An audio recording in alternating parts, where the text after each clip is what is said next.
ఏ రోజు ఆయనకి ఈ యొక్క దర్శనము లేదా ఆ యొక్క తాను ఆత్మచేత నింపబడి ఆ యొక్క ప్రకటన యొక్క సారాంశము వివరించబడింది అంటే ప్రభు దినము అనేటటువంటిది మనం అక్కడ చూస్తాం. బైబిల్ గ్రంథం అంతటిలో కూడా ప్రభు దినము అనేటటువంటిది ఈ ఒక్క పర్యాయం మాత్రమే వ్రాయబడినట్లుగా మనం చూస్తాం. ఈ ప్రభు దినము అనేటటువంటిది దాన్ని మనం కనుక గమనిస్తే ఈ ప్రభు దినము అనేటటువంటిది ఆదివారము అనేటటువంటిదిగా మనం చూడగలుగుతాం. ఈ ఆదివారము ప్రభు దినము అనేటటువంటి దానిని మొదటిసారిగా క్రీస్తు శకం 120వ సంవత్సరంలో యూస్తీను అనేటటువంటి ఒక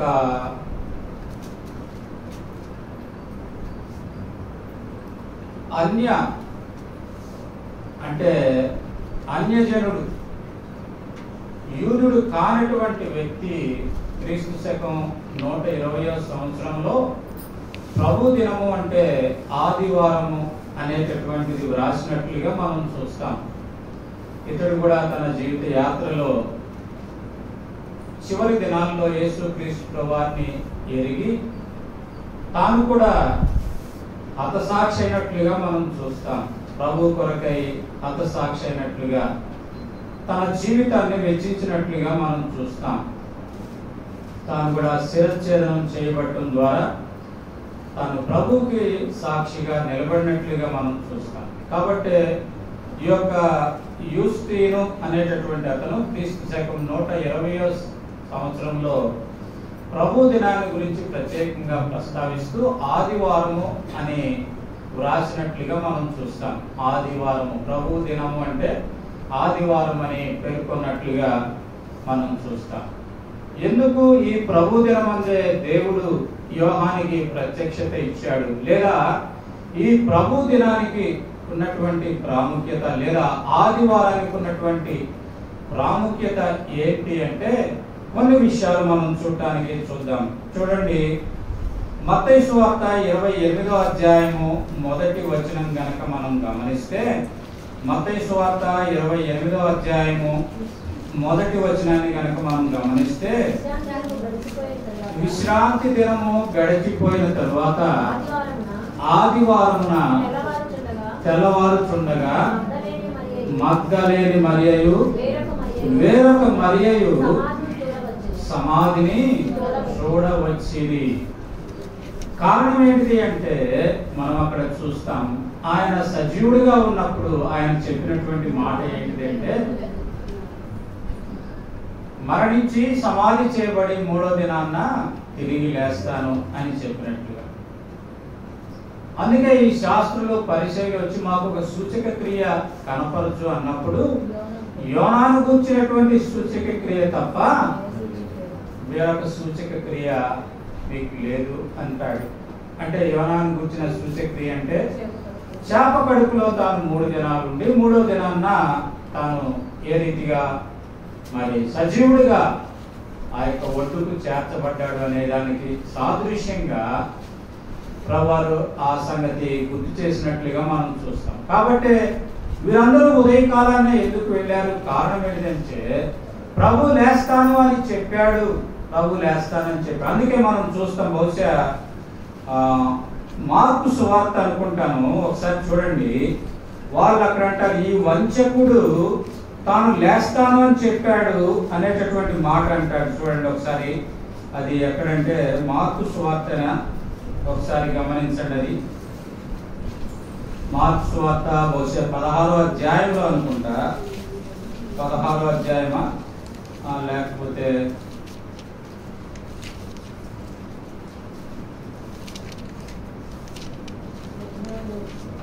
మార్కు సువార్త, మత్తయి సువార్త అండి. చూడండి ఒకసారి ఆ మాట ఉంది.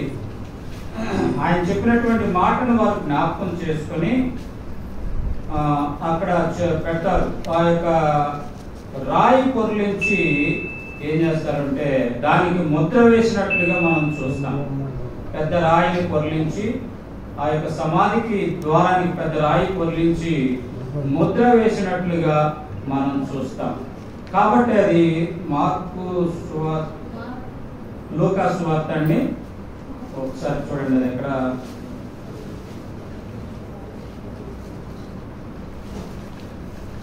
సరే. ఏదేమైనప్పటికీ వారు ఆ మాటని జ్ఞాపకం చేసుకుని రాయిని పొర్లించి వారి యొక్క ముద్ర వేసినట్లు కూడా మనం గమనిస్తాం.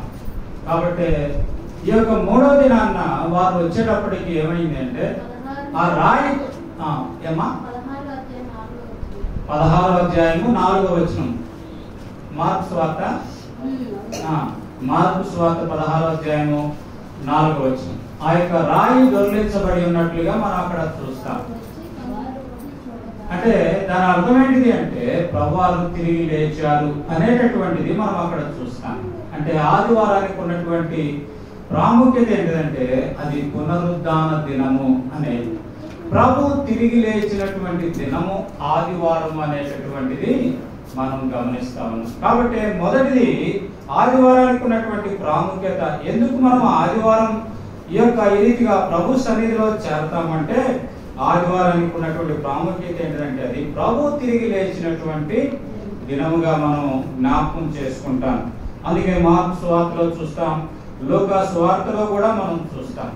రెండవదిగా మనం చూస్తే కనుక ఆదివారము అంటే వారములో మొదటి దినము అనేది మనం చూస్తాం.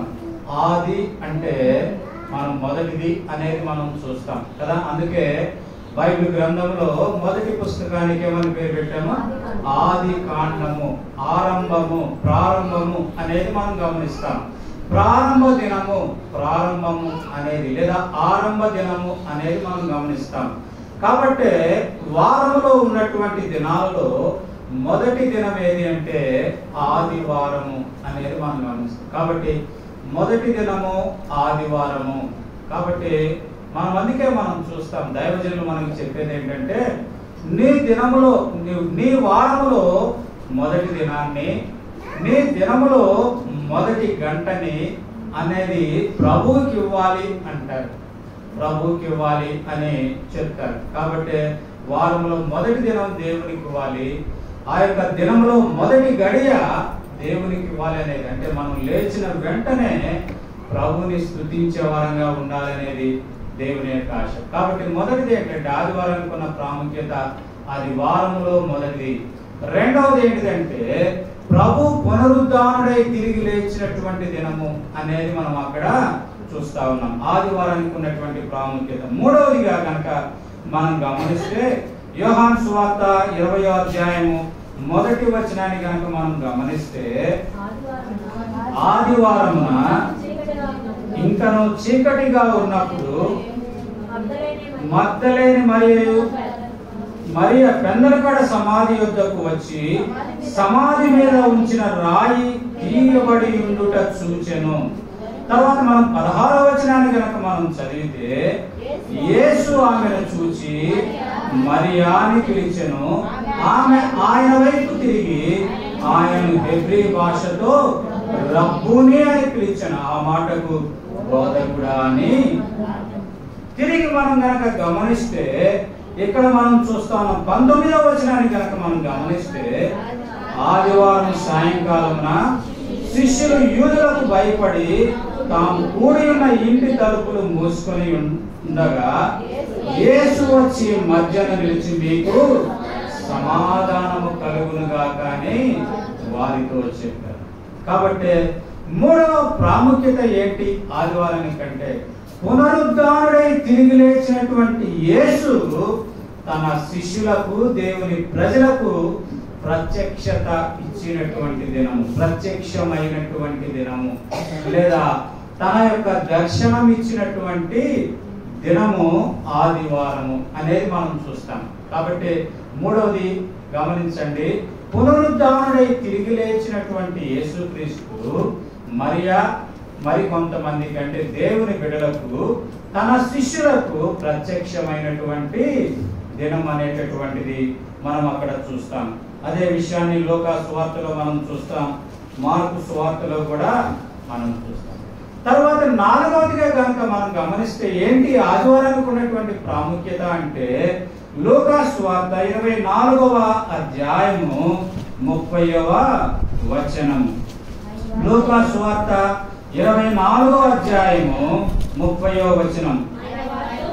ఆయన వారితో కూడా భోజనమునకు కూర్చున్నప్పుడు రొట్టెను పట్టుకొని స్తోత్రము చేసి దాన్ని విరిచి వారికి పంచి పెట్టగా వారి కన్నులు తెరవబడి ఆయనను గుర్తుపట్టిరి. అంతటా ఆయన వారికి అదృశ్యుడయ్యాను అనేది మనం చూస్తా ఉన్నాం.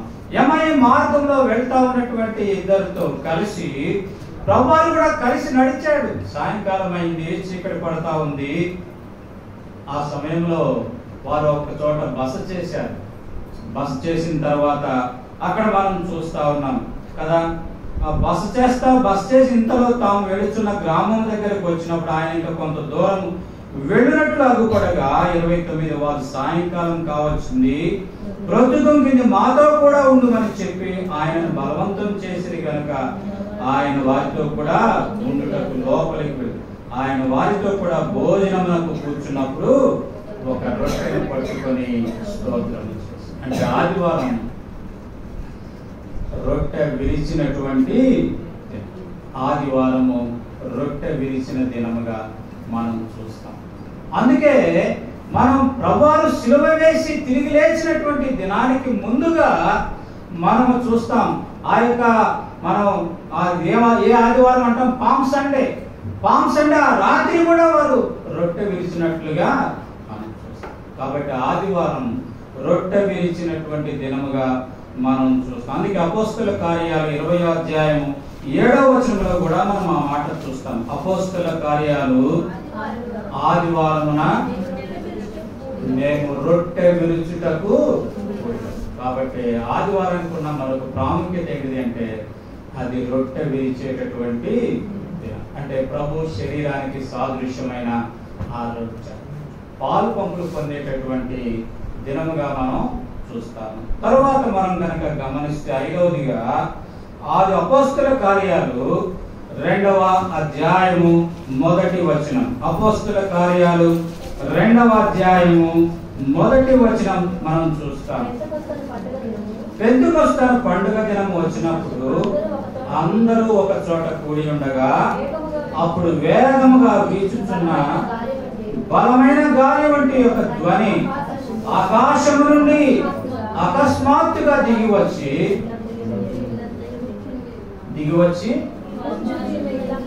వారు కూర్చున్న చోట ఇల్లంతయు నిండెను.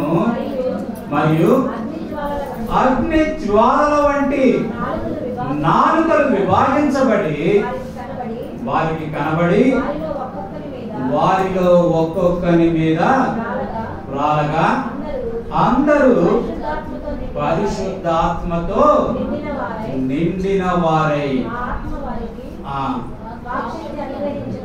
వాక్శక్తిని అనుగ్రహించిన కొలది అన్య భాషలలో వారు.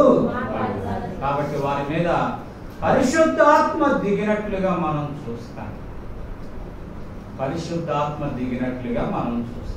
ఆదివారము పరిశుద్ధాత్మ ప్రభు ఏదైతే తాను వాగ్దానం చేస్తూ వచ్చాడో ఆ వాగ్దానం అనేటటువంటిది అక్కడ నెరవేర్చబడినట్లుగా మనం అక్కడ చూస్తాం. యోహాను సువార్త 14వ అధ్యాయము 16వ వచనం కనుక మనం చూస్తే ప్రభు అక్కడ స్పష్టంగా చక్కగా చెప్తాడు. ఏమనంటే 14వ అధ్యాయము 16వ వచనం కనుక మనం చూస్తే, నేను తండ్రిని వేడుకొందును మీ యొద్ద ఎల్లప్పుడూ నుండుటకై ఆయన వేరొక ఆదరణకర్తను అనగా సత్య స్వరూపేగు ఆత్మను మీకు అనుగ్రహం. అంత మాత్రమే కాకుండా 26వ వచనం 27వ వచనం కూడా మనం చదివితే అక్కడ మనం చదువుతాం, ఆదరణకర్త సత్య స్వరూపి అయిన ఆదరణకర్త పరిశుద్ధ ఆత్మను వారికి ఆ దినాన్ని అనుగ్రహించినట్లుగా మనం చూస్తాం.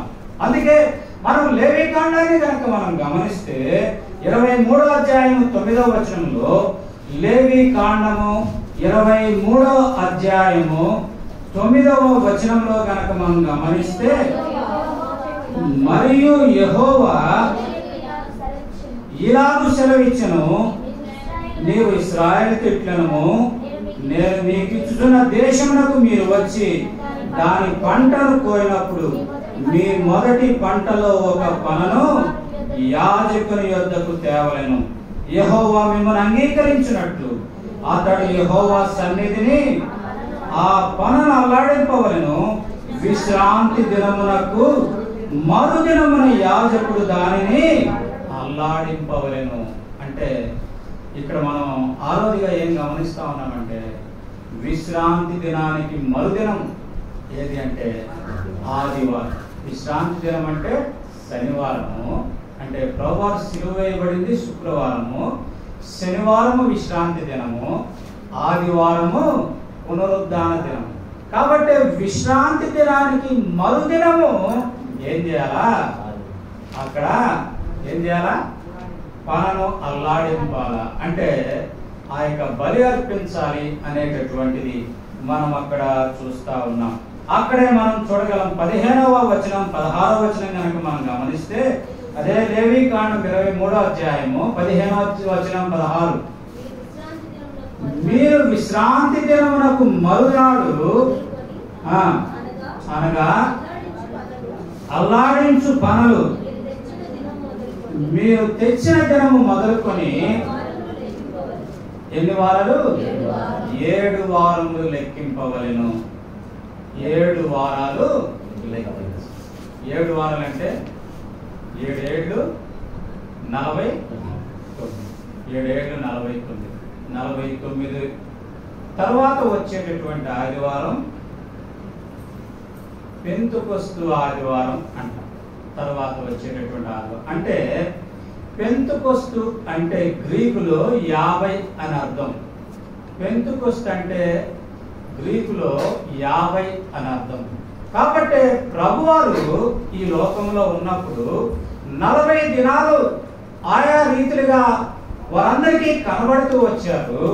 ఆయన ఆరోహణ అయిన తర్వాత 10 దినాలకి అనగా సరిగ్గా పెంతుకొస్తు దినాన్న పరిశుద్ధాత్మ దిగి వచ్చినట్లుగా మనం చూస్తాం. పరిశుద్ధాత్మ దిగి వచ్చినట్లుగా మనం చూస్తాం. కాబట్టి దీనికి ఈ యొక్క పెంతుకొస్తు దినానికి ఈస్టర్కి సంబంధం అనేది ఉన్నట్లుగా మనం చూస్తాం. ఈస్టర్ ఆదివారం మొదలుకొని 50వ రోజు అంటే ఈస్టర్ ఆదివారం 1 అయితే 50వ రోజు మరలా ఆదివారం. ఆ దినాన్ని పెంతుకొస్తు ఆదివారము అంటారు. పెంతుకొస్తు అంటారు. అంటే 7 వారాల తర్వాత వచ్చే 8వ వారం యొక్క మొదటి దినాన్ని పెంతుకొస్తు అంటారు, ఈస్టర్ తర్వాత. కాబట్టి దీనిని సహజంగా ఈస్టర్ ఆదివారాన్ని ఏమంటారంట, పెంతుకొస్తుని ఏమంటారంటే వింట్ సండే లేదా విట్సన్ అని కూడా అంటారన్నమాట. అంటే ఆ దినాన్న సహజంగా ఏముంటుందంటే ఆ యొక్క గొప్ప విందు అనేటటువంటిది ఆ ప్రజలు జరిగించడం అనేటటువంటిది ఆచారం. ఎందుకంటే వారముల పండుగ, ప్రథమ ఫలముల యొక్క పండుగ అంటాం. మనం సహజంగా చూస్తాం. ఇది ఎక్కడంటే సాల్వేషన్ లోదరన్ చర్చిలో మనం చూస్తాం. కోత పండుగ అనేది మనం వారముల పండుగ అనేది ప్రథమ ఫలముల పండుగ. కాబట్టి వారు ప్రథమమైనటువంటి దాన్ని తీసుకొని వచ్చి వారు ఏం చేస్తారంటే అది నాన్న సహజంగా వాటిని దేవునికి అర్పించాలి. అయితే వాటిని ఏం చేస్తారంటే అది నాన్న వేలం పాట వేసి తిరిగి వారు పాడుకుంటారు. కాబట్టి ప్రథమ ఫలముల పండుగ అనేది మనం చూస్తాం.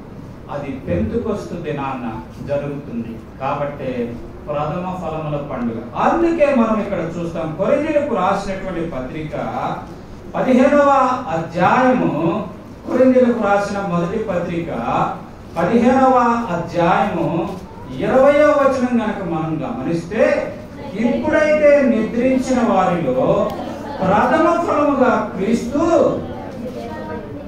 మృతులలో నుండి లేపబడెను అనేది మనం చూస్తాం. కాబట్టి ప్రథమ ఫలముగా యేసు క్రీస్తు వారు ఎప్పుడు లేపబడ్డాడు? ఆదివారం పునరుద్ధాన దినం, ఆదివారం లేపబడినట్లుగా మనం చూస్తాం. కాబట్టి ఆదివారానికి ఉన్నటువంటి ప్రాముఖ్యత అలాంటిది అనేది మనం చూస్తా ఉన్నాం. తర్వాత మనం కనుక గమనిస్తే ఇంకా ఈ ఆదివారానికి ఉన్నటువంటి ప్రాముఖ్యత ఏంటి అంటే, ఈ ఆదివారానికి ఉన్నటువంటి ప్రాముఖ్యత ఏంటిదంటే అపోస్తలుల కార్యాలు 2వ అధ్యాయము 1వ వచనం, తర్వాత మనం కనుక గమనిస్తే ఆ తర్వాత 17వ వచనం, ఆ తర్వాత మనం గమనిస్తే ఇందాక మనం చదువుకున్నటువంటి ఆ యొక్క భాగాలు 41వ వచనము, ఇవన్నీ కూడా మనం గమనిస్తే కనుక ఆ దినాన పేతురు గారు లేచి నిలబడినప్పుడు ఎంతమంది మారు మనసు పొంది బాప్తిసం తీసుకున్నారంటే 3000 మంది బాప్తిస్మం తీసుకొని ప్రభు ఉన్నటువంటి ఆ శిష్యులతో కూడా వారు చేర్చబడినట్లుగా మనం చూస్తాం. అంటే సంఘము ప్రారంభించబడినట్లుగా, సంఘము ఆరంభమైనట్లుగా మనం చూస్తాం. కాబట్టి సంఘము ఆరంభమైంది ఎప్పుడు అంటే ఆదివారము అనేటటువంటిది మనం చూస్తాం. కాబట్టి దానికి ముందుగా నేను ఎందుకు ఈ పెంతెకొస్తు గురించి చెప్పాను అంటే, పెంతెకొస్తు దినం ఆదివారం. ఈ పెంతెకొస్తు దినాన పరిశుద్ధాత్మ దిగి వచ్చాడు. ఆ యొక్క అదే ఆదివారం సంఘం అనేటటువంటిది ఆరంభించబడింది. 3000 మంది చేర్చబడ్డారు అనేటటువంటిది కూడా మనం చూస్తాము.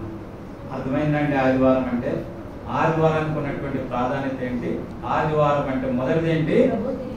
ఆదివారం అంటే మొదటిది వారములో మొదటి దినము.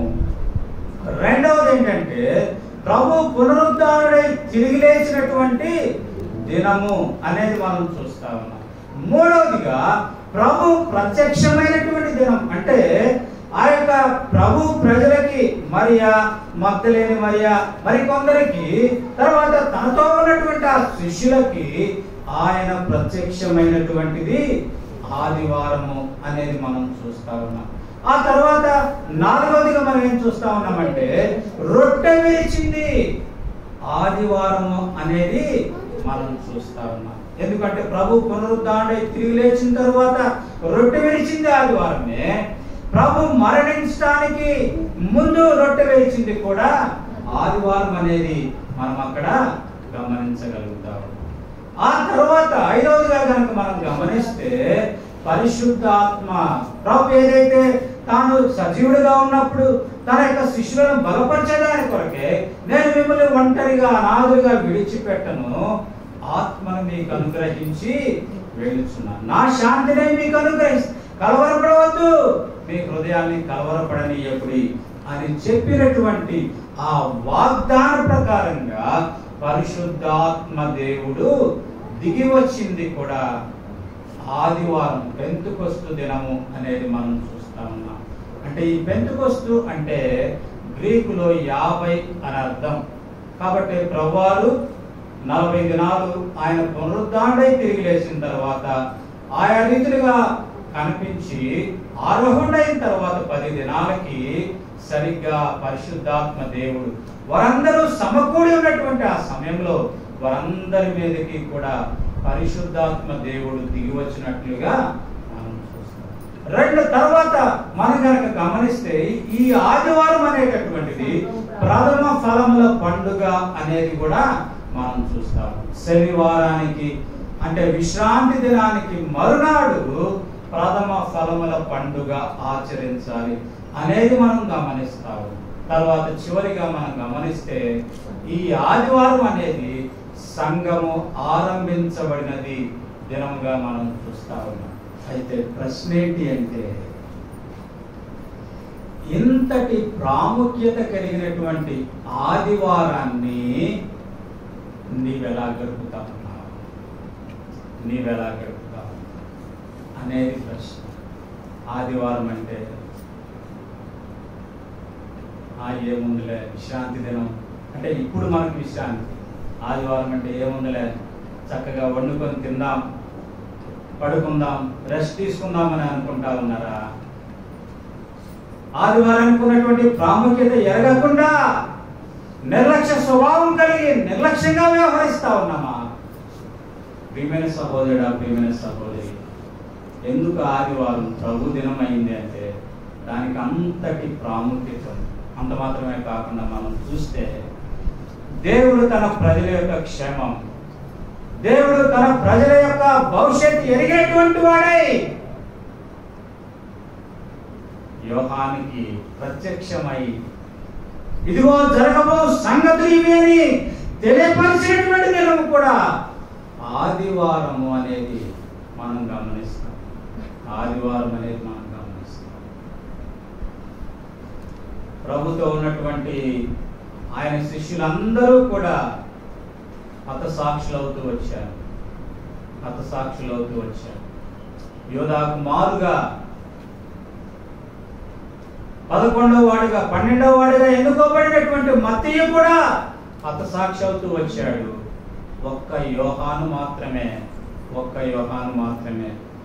సాధారణమైన మరణం పొందాడు. సాధారణమైన మరణం అనే దానికంటే కూడా ఆయన కూడా బహు కఠినమైనటువంటి జీవితాన్ని జీవించే మరణించాడు. ఎందుకంటే అతడు జీవించున్నప్పుడు సజీవుడుగా సలసల కాగుతా ఉన్నటువంటి నూనెలో పడవేయబడి వేపబడ్డాడు.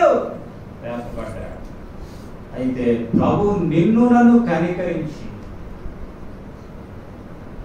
నన్ను జాగ్రత్త పరిచేదాని కొరకై, నీ కొరకై, నా కొరకై ఆ యొక్క యోహాను చనిపోకుండా కాపాడి పద్మాసు దీపానికి పరవాసిగా పంపించి ఆయన జరగబోయే వాటి విషయమైనటువంటి ఆ ప్రత్యక్షత ప్రభు యోహానికి ఇచ్చి ఈ పరిశుద్ధ గ్రంథములో గ్రంథస్థము చేపించినట్లుగా మనం చూస్తాము.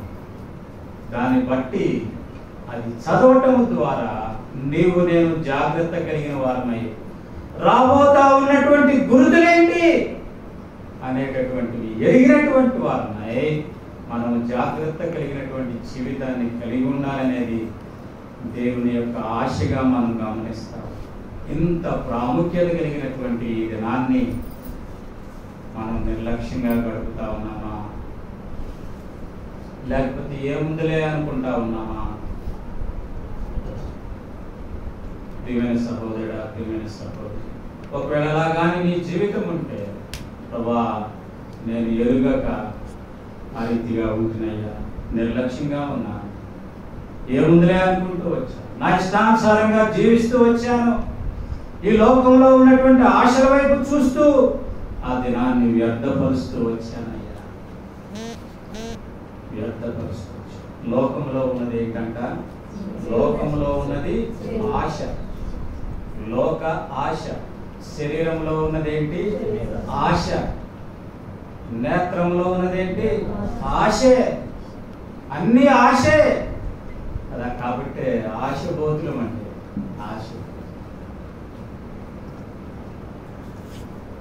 ఆశబోతులమై జీవితాన్ని నిర్లక్ష్యంగా గడుపుతూ జీవితాన్ని నష్టపరుచుకుంటా ఉన్నాను. లేకపోతే ప్రభు దినమని, ప్రభు నీ కొరకై నా కొరకై మరణించి తిరిగి లేచినటువంటి దినమని గ్రహించి ఆ రీతిగా ప్రభుని ఆరాధించే దాని కొరకై ఆశతో, అపేక్షతో, ఆతురతతో పరిగెత్తుకుంటూ వస్తా ఉన్నామా? మరి ఆనాడు పెందల కడలేసి తెల్లవారకు ముందే పెందల కడలేసి పరిగెత్తి నా ప్రభు లేస్తానన్నాడయ్యా, నా ప్రభు లేస్తాను. ఆ రాయి దొర్లించబడి ఉండటం చూసి అయ్యో నా ప్రభుని ఎవరో ఎత్తుకుని వెళ్ళారయ్యా, దగ్గరగా ఏడుస్తూ వచ్చాను. ఆశ కలిగి ఉంది. దేని కొరకంటే ప్రభు కొరకు ఆశ కలిగి ఉంది. ప్రభు కొరకు ఆశ కలిగి ఉంది. మన జీవితాల్లో ఆ రీతిగా ఉన్నామా? ఆదివారం అంటే ప్రభు కొరకైన ఆశ కలిగిన వారంగా ఉన్నామా? ప్రభు సన్నిధి కొరకైన ఆశ కలిగి ఉన్నామా? దేవుని వాక్యం కొరకైన ఆశ కలిగి ఉంటా ఉన్నామా? లేక ఏముంది అలసిపోయాము, ఇంకో గంట సేపు అంటూ లేవకుండా నిద్రలో జోగాడుతా ఉన్నాము. ఏముందిలే ఈరోజు సెలవు దినం అంటూ ఆశ కలిగినటువంటి జీవితాన్ని, శరీరాన్ని తృప్తిపరుచుకోవటానికై ప్రయత్నిస్తా ఉన్నాం. ఎలా ఉంది మన జీవితం? కనుక ప్రియమైన సహోదరుడా, ప్రియమైన సహోదరి, ఆదివారం అంటే ఏదో ఆదివారం అనేది వారంలో ఒక దినం మాత్రం కాదు, కానీ దానికి ఉన్నటువంటి ప్రాముఖ్యతను మనం గుర్తెరిగినటువంటి వారమై ఆ రీతిగా మన జీవితాల్లో ప్రభు కొరకు ఒక ప్రత్యేకమైనటువంటి జీవితాన్ని గడిపే వారంగా మనం ఉండాలనేది దేవుని యొక్క ఆశగా మనం చూస్తాం. అదే సమయంలో మనం ఇక్కడ చూస్తా ఉన్నది ఏంటి అంటే, ఇక్కడ మనం ఏం చూస్తా వచ్చామంటే 2వ